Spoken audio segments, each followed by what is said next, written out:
안녕하세요. 노무비 잉일의 황은호 노무사입니다. 자, 오늘은 썸네일의 제목과 같이 지난주에 대통령 선거가 있었죠. 자, 그래서 현재 대통령 후보에서 당선자로 변경됐는데요. 이쯤 되면 저희가 궁금한 거는 다음 정부의 노동정책은 과연 어떤 내용이 진행될까, 시행될까에 대해서 좀 궁금한데요. 이걸 좀 알아보기 위해서 후보 시절의 공약을 한번 알아보도록 하겠습니다. 그 중에서도 저희가 가장 궁금한 건 노동 공약이죠. 그래서 차기 정부의 노동 공약에 대해서 한번 알아보도록 하겠습니다. 공약집을 살펴보니까요, 노동 공약과 관련돼서는 메인으로 노동개혁과 관련된 꼭지가 하나 있고요. 그 다음 모성보, 공정사회, 산업안전, 양성평등의 꼭지로 구분되어 있어서 이거를 꼭지별로 한번 나눠서 살펴보도록 하겠습니다. 첫 번째는 노동개혁입니다. 노동개혁과 관련된 세부 꼭지들을 보니까요, 크게 네 가지입니다. 첫 번째는 근로자와 경영진에게 모두 유리한 근로시간의 유연화를 실현하겠다. 두 번째는 대화와 타협으로 상상의 노사관계의 정책을 추진하겠다는 게 두 번째고요. 세 번째는 세대 상생형을 추구하는 임금체계 개선을 유도하겠다는 게 세 번째 꼭지입니다. 네 번째는 시간 선택형 정규직 일자리 시행을 하겠다라는 꼭지가 네 번째입니다. 어떤 꼭지들은 이전에도 시행됐던 것 같기도 한데요. 좀 구체적으로 한번 알아보도록 하겠습니다. 첫 번째는 근로시간 유연화입니다. 근로시간 유연화와 관련된 노동 공약들을 보니까 그 중에 첫 번째 내용이 선택적 근로시간제의 정상기간을 현행 1개월에서 3개월로 되어 있는데 1년 이내로 확대하겠다는 내용입니다. 선택적 근로시간제는 근로자가 시험 및 종업시간을 근로자가 선택하는 제도죠. 그러다 보니까 현장에서는 아무래도 생산직보다는 사무연구직들이 주로 활용해 왔는데요. 이런 사무연구직들이 활용하고 있는 선택적 근로시간제를 직무나 부서별로 노사협의에 자율적으로 거친 다음에 1년 이내의 범위에서 운영할 수 있도록 자율적으로 설정해서 운영할 수 있도록 하는 정책으로 보여집니다.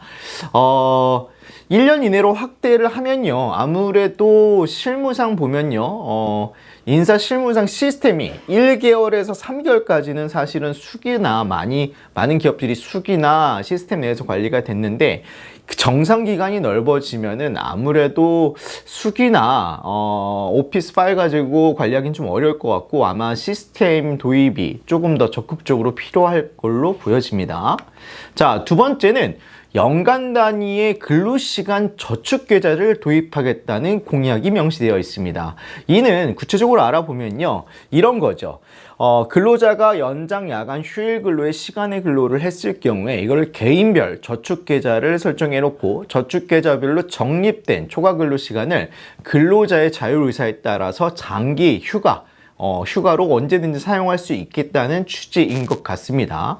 이렇게 되다 보면은 사실 약간 기존 제도와 중복되는 것도 있는데요. 사실 근로기준법에서는 연장 야간 휴일 근로를 휴가로 사용할 수 있는 제도가 있죠. 그게 바로 보상휴가제입니다.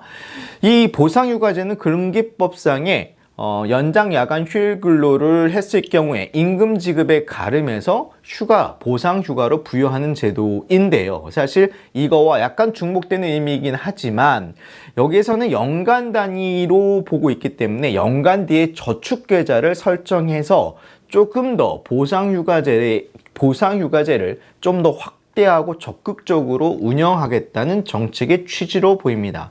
아무래도 연간 단위로 시간의 근로를 그럼 관리할 수밖에 없을 거고, 그럼 연장 야간 휴일 근로에 대한 총량 규제의 사용 기간이 연간 단위로 되기 때문에 아무래도 연간 단위의 시간의 근로 총량식으로 관리하는 규제, 내부적으로 시스템상 관리하는 방식으로 전환할 수밖에도 없을 걸로 보여집니다.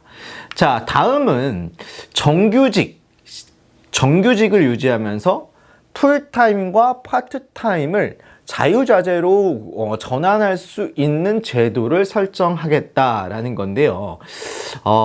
이거는 전일제 근로자와 시간제 근로자로 왔다 갔다 전환 신청이 얼마든지 근로자 자유의사에 따라 될 수 있도록 하겠다, 이런 제도 설정을 하겠다는 취지인 것 같습니다. 근데 이런 제도는 사실 이전 보수 정권, 예를 들어서 이명박 박근혜 정부 시, 특히 박근혜 정부 때도 사실 이런 제도를 적극적으로 장려하긴 했는데 실제 실무에서는 그렇게 활용되진 않았습니다. 왜냐면은 풀타임 근로자가 파트타임으로 전환한 케이스는 거의 없었고 실제로 파트타임의 정규직 근로자도 사실 많지 않았기 때문에 이 제도가 과연 활성화될까? 는 좀 더 구체적인 정책들이 나와 봐야 알 수 있을 것 같습니다. 이외에도 재택근무제나 텔레워크, 모바일워크, 즉 유연근무, 장소의 유연에 관련된 유연근무 방식을 적극적으로 도입 장려하겠다라는 정책 내용도 후보 공약 내용에 명시되어 있는 점을 확인할 수 있습니다. 자, 다음은요, 연장 근로시간 유연화와 관련해서 재밌는 공약인데, 연장 근로 시간의 특례 업종 또는 특별 연장 근로 대상에 신규 설립된 스타트업을 포함하겠다고 하고 있습니다. 자, 연장 근로 시간의 특례 업종은 지금 현재 보건업, 병원이나 실제로 운수송 업종에 한해서 지금 특례를 두고 있죠. 특별 연장 근로의 대상은요, 뭐 재난 발생이나 돌발 상황이나 아니면 사업장의 업무량이 엄청 폭증했을 때 예외적인 상황으로 노동부의 승인을 받아서 연장 근로 특별 연장 근로 대상에 승인을 받아서 운영할 수 있었는데요. 이런 업종이나 특별 연장 근로의 업무 환경에 대해서 신규 설립된 스타트업을 포함하겠다고 하고 있습니다. 아무래도 신규 설립된 스타트업은 실제로 기업 환경이 초기인 점도 있고 아무래도 업무에 집중해야 될 시기이기도 하니까 아무래도 연장근로 12시간의 한도를 준수하는 게 실무상 어렵지 않느냐라는 게 취지인 것 같고 이러한 스타트업에 대해서는 특별 연장, 특례를 주어야 한다라는 게 정책의 공약인 것 같습니다. 그러면은 실제로 이게 어떻게 구체화될 것인가? 사실 스타트업의 기준도 사실 굉장히 애매할 수 있는데 좀 명확한 기준도 필요할 것 같고요. 그 다음에 특례 업종으로 둔다 혹은 특별 연장근로 대상에 둔다고 했을 때 노동부의 승인을 얻게 할 것인가 아니면은 자율적으로 요식행위 통해서 신고만 함으로써 될 것인가라는 여러 가지 구체적인 절차들이 있을 겁니다. 어떤 절차들이 어떻게 설정이 됐냐에 따라서 실제 활용될 수 있는 정책이 될 수도 있을 것 같고 또 노동계에서는 반대로 조금 악용될 소지가 있기 때문에 굉장한 비판을 할 수도 있을 건데 이 또한 조금 향후 정책의 구체적인 상황들을 지켜볼 필요가 있을 것 같습니다. 자, 다음은 전문직 직무나 고액 연봉자에 대해서는 연장근로수당 등의 근로시간 규제를 적용하겠다는 얘기입니다. 앞서서 이야기 드린 스타트 업종에 대한 특례도 두는 것은 기업에 해당 업종 혹은 규모의 특성을 가지고 있는데요. 이 두 번째, 전문직 직무나 고액 연봉 근로자에 대해서는 예외를 두겠다는 의미는 근로자 개인별로 판단해서 기업 내에서도 예외 규정으로 처리할 수 있도록, 즉 근로시간 단축법을 준수하지 않는 예외로 적용하겠다는 취지인 것 같은데요.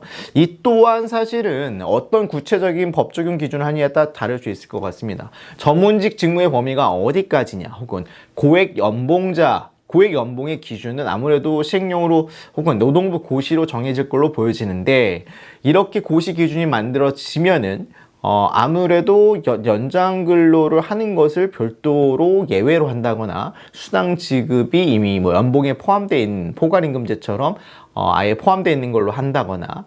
근데 사실 이러면요, 지금 근로자성의 범위가 웬만하면은 전문직 직무나 고액 연봉자들도 지금 근로자성이 당연히 법상 인정받아야 되는데 근로시간의 규제 적용을 제외하겠다. 그러면은 한 주 12시간을 넘게 하기도 할 수 있을 거고 아마 시간의 관리의 부분이 한 꼭지가 있을 거고 만약에 시간의 근로를 한다 하더라도 수당 지급, 임금 지급의 예외로 처리할 것이냐 이거는 조금 논란이 많을 수 있을 것 같은데요. 아무래도 전체 근로자의 비중에서 저런 고액 연봉자들의 비중이 그렇게 크진 않기 때문에 전체 비중을 보면요. 과연 저게 실행될 수 있을까? 실행될 수 있을까는 좀 구체적인 정책을 한번 볼 필요가 있을 것 같습니다. 어찌됐든 전문직 직무나 고액 연봉자에 대해서는 연장 근로 시간이나 수당 지급에 예외를 하는 방식을 정책 공약집에 명시하고 있습니다.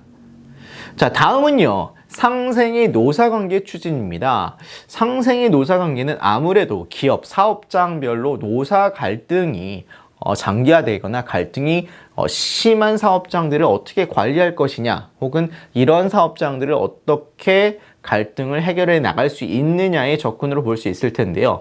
그 과정에서 제일 중요한 역할을 하고 있는 노동위원회의 역할이 있죠. 사실 이런 노사 갈등이 있는 데서는 노조와 사업장과의 갈등에 있어서는 노동위원회가 조정적인 측면을 하고 있습니다. 이런 현재의 노동위원회 조정 기능을 강화하겠다고 하고 있습니다. 이 강화를 어떻게 하느냐? 아무래도 노사관계 전문가들을 조정위원으로 상근하는 임원으로 임명해서 조정 능력을 제고하거나, 아니면은 장기 분쟁 사업장 같은 경우에는 그 조정위원회를 전담을 아예 해서 갈등 장기화를 일찍 해소시키거나 예방할 수 있도록 하겠다는 정책을 명시하고 있습니다. 사실 이런 노동위원회 역할에 대해서는요, 사실 뭐 여야나 보수 진보를 떠나서 지속적으로 강조되고 있었던 바이긴 하나, 과연 노동위원회가 예산이 늘어나야겠죠. 예산도 늘어나고 지원이 많이 돼야 될 텐데, 그런 부분이 과연 현실적으로 좀 진행될 수 있을까도 한번 볼 필요가 있을 것 같습니다. 자, 다음은 참여 협력적인 노사관계를 기반을 구축하겠다라고 얘기하고 있습니다. 앞에서도 살펴봤듯이 선택적 근로시간제도 노사 자율로 정한다. 이후에 또 공약들을 보면 노사의 자율성을 굉장히 강조하고 있습니다. 그런데 그 공약의 구체적인 내용을 보면요, 노사협의회 근로자위원을 근로자가 직접 선출하도록 해서 독립성과 대표성을 강화하겠다라는 내용이 있습니다. 근데 이건 좀 의아하긴 한데요. 현재 노사협의회 근로자위원은 사실 지금 법상 근로자들이 직접 투표해서 선출하도록 되어 있죠. 근데 여기서 말하는 것은 아마 좀 그걸 말하는 거는 아닐 것 같은데요. 실제로 근로기준법상 근로자 대표와 노사협의회의 근로자 대표는 사실 그 영역과 역할이 다르고, 앞서서 얘기한 선택적 근로시간제나 일단 유연근무자의 근로자 대표는 근기법상의 근로자 대표를 얘기하는데, 이 근기법상의 근로자 대표와 이 노사협의회 근로자 대표가 조금 역할이 삽장 내에 중복되기도 하지만 법적으로는 기능을 달리하고 있기 때문에 이런 근로자 대표의 선출이나 선정 문제에 관련된 부분을 개선할 걸로 보여집니다. 사실 이 부분은 노동법 학계에서도 계속 문제가 났던 얘기고요. 근기법상의 근로자 대표에 대한 부분, 선출과 이 절차에 대해서는 구체적인 법적 절차가 명시되어 있지 않기 때문에 보완해야 된다는 내용들이 지속적으로 제기됐었습니다. 아마 그와 관련된 내용으로 보여지고요. 두 번째는 대기업 집단이나 원화청 노사가 참여하는 노사협의회의 운영을 활성화하겠다는 건데요.